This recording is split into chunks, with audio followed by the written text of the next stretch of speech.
सद्दाम हुसैन खे ईद ॾींहुं क़तलु कयो ममचना थाणे जे भरिसां।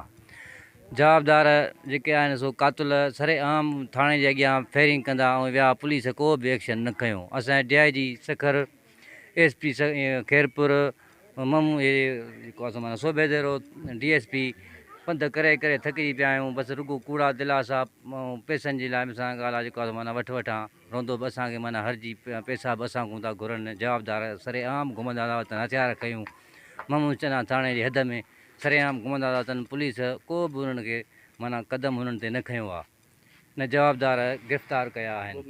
2 महीना गुज़रण बावजूद बि माना को बि जवाबदार हथु न कयो आहे। हू जवाबदार नाले मिठो चनो, मेर अली चनो ऐं उर्स चनो, आशिक़ चनो ऐं लौंग चने जेके माना जेके आहिनि पोयां असांखे धमकियूं ॾियनि था, तव्हां FIR तां हथु खणो न त तव्हांखे बि माना उहो ई अशर कंदासीं जीअं माना तुंहिंजे पुट सां अशर कयो आहे, जीअं क़तलु कयो आहे। तव्हांजो जेको बि नंढो ॼमंदो असां उनखे बि ईअं ई माना मारींदासीं।